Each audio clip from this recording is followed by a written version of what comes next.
जय शिवराय अध्यक्ष महोदय, सबसे पहले मैं महात्मा ज्योतिराव फुले को अभिवादन करना चाहूंगा, कारण महात्मा फुल्यांनी लिहिलेला शेतकऱ्याचा असूड हा सरकारच्या अनेक धोरणांवर ओढण्याची आता वेळ आलेली। अध्यक्ष महोदय, जहां देश की 2/3 आबादी खेती पर निर्भर है, वही खेती के लिए आवंटन है मात्र 3.1%। मार्केट इंटरवेंशन स्कीम हो या फिर प्राइस सपोर्ट स्कीम हो, उसके लिए आवंटन है 0। प्रधानमंत्री फसल बीमा योजना में कटौती है 23%। अध्यक्ष महोदय, माननीय प्रधानमंत्री जी ने महाराष्ट्र में आकर किसानों को गारंटी दी थी सोयाबीन को 6,000 रुपए प्रति क्विंटल दाम देने की, लेकिन एमएसपी मिली 4,800 और उसमें भी एमएसपी पर जो खरीद हुई वो खरीद है मात्र 20%। बाकी 80% किसानों को अपना सोयाबीन 3,500 4,000 में बेचना पड़ा, जहां की लागत का खर्चा है 7,000 रुपए प्रति क्विंटल। तो कैसे होगी कि किसान की आय दुगनी और क्या हुई माननीय मोदी जी की गारंटी। अध्यक्ष महोदय, अभी सरकार सोयाबीन के दाम बढ़ाने के लिए एडिबल ऑयल्स पर इंपोर्ट ड्यूटी लादने की बात कर रही है, पण हा रोगापेक्षा इलाज भयंकर है, क्योंकि उससे सोयाबीन के दाम नहीं बढ़ेंगे, उससे सिर्फ बढ़ेगी तो महंगाई बढ़ेगी। सोयाबीन के दामों पर अगर हमें असर करना है तो जो मक्के की डीडीजीएस है और जो सोया डीओसी है, जो 120 लाख टन अभी भी देश में पड़ा है, उसको एक्सपोर्ट करने के बारे में सोचना होगा। लेकिन सरकार पर पोल्ट्री और पशु खाद्य इंडस्ट्री की ऐसा क्या दबाव है कि सरकार सोया डीओसी एक्सपोर्ट नहीं कर रही है। मेरी सरकार से गुजारिश है कि कम से कम 15 से 20 लाख मेट्रिक टन सोया डीओसी एक्सपोर्ट किया जाए। और वैसा ही बहुत इंपॉर्टेंट मुद्दा है प्याज का। जब प्याज को एमएसपी देने की बात आती है तो सरकार कहती है कि प्याज जीवनावश्यक वस्तु नहीं है, लेकिन जैसे ही किसान को 4 पैसे मिलने का अवसर निर्माण होता है तो सरकार निर्यात पर पाबंदी लगा देती है, निर्यात शुल्क लाद देती है और कहती है प्याज तो जीवनावश्यक वस्तु है। अध्यक्ष महोदय, हमारे देश में कई समाज ऐसे जो कभी भी प्याज नहीं खाते। हिंदुओं में भी चातुर्मास में 4 महीने प्याज नहीं खाया जाता, तो फिर प्याज जीवनावश्यक वस्तु कैसे हुई। अध्यक्ष महोदय, अगर ग्राहक को एक औसतन अगर कंजम्पशन देखें तो 5 से 6 किलो औसतन कंजम्पशन होता है। 60 रुपए किलो में भी अगर प्याज खरीदना पड़ता है ग्राहक को, तो भी सिर्फ 300 साढ़े 300 रुपए उसका खर्चा होगा, जो आपके मोबाइल रिचार्ज से भी कम है। इसलिए मेरी सरकार से मांग है कि प्याज पर हमेशा के लिए निर्यात पाबंदी हटाकर जो 20% निर्यात शुल्क है उसे अविलंब रद्द किया जाए और प्याज को एमएसपी के दायरे में लाकर 3,000 रुपए प्रति क्विंटल का दाम सुनिश्चित किया जाए। वैसे इस बजट में बहुत सारे मिशन का अनाउंसमेंट हुआ, लेकिन बहुत सारे मिशन के बारे में नाव सोनू भाई आणि हाथी कथलाचा वाड़ा है, क्योंकि कथनी और करनी में बहुत अंतर दिखाई देता है। जहां पल्सेस में देश को आत्मनिर्भर होने की बात की जाती है, वही अभी किसान मार्च अप्रैल मई में चना बेचने के लिए मार्केट में आएगा, लेकिन सरकार ने पीले मटर का 31 लाख मेट्रिक टन आयात की है। ये पीला मटर खाने के लिए नहीं, बेसन में चने की जगह अडल्ट्रेशन के लिए यूज होता है और चने के दाम गिरा देता है। अभी भी 31 मई तक आपने पीला मटर का जो इंपोर्ट है, ये खुली आयात को परमिशन दे दी है।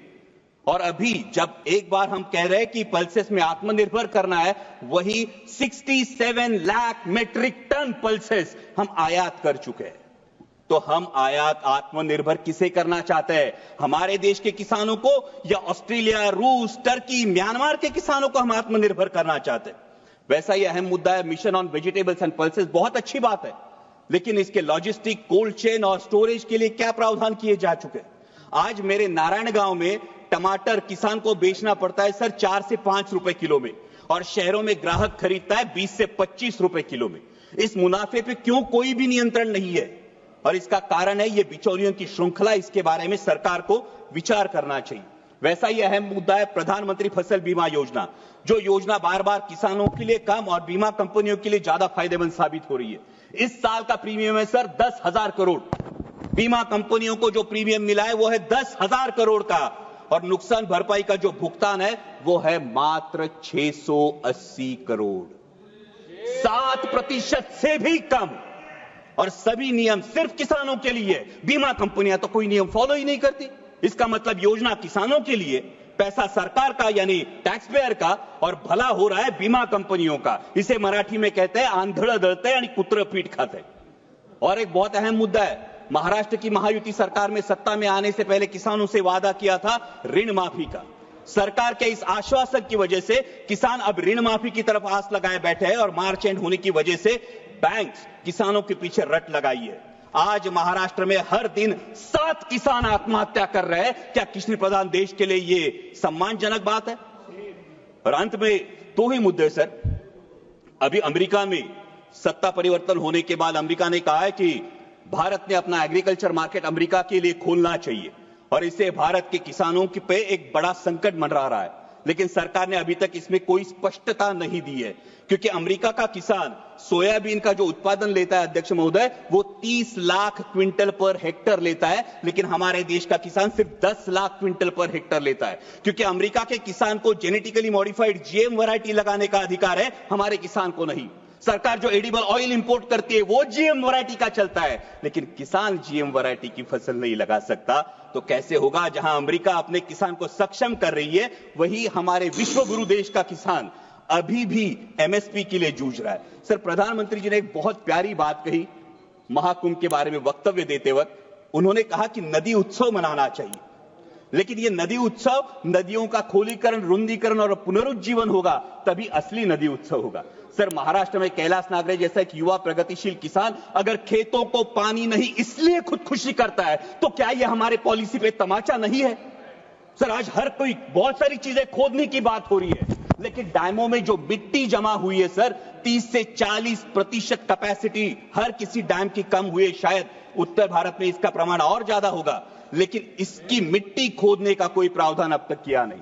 अंत में इतना ही कहूंगा सर, मैं सरकार से गुजारिश करता हूं कि हमारे देश को, किसान को पर्याप्त पानी, अच्छी क्वालिटी का बीज, उत्पाद को सही दाम और इंटरनेशनल मार्केट में कंपीट करने के लिए फ्री हैंड दीजिए।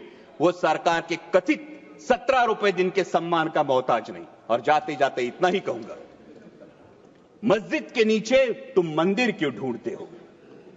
मस्जिद के नीचे तुम मंदिर क्यों ढूंढते हो? भविष्य की ओर देखो, तुम इतिहास पर क्यों लड़ते हो? ठीक है, धन्यवाद। वो लड़ाएंगे भड़काएंगे, वो लड़ाएंगे भड़काएंगे, लेकिन राष्ट्रहित का रुख तू कर, किसानों के हित में हमेशा इंसानियत की बात तू कर, इंसानियत बात तू कर। जय शिवराय, धन्यवाद।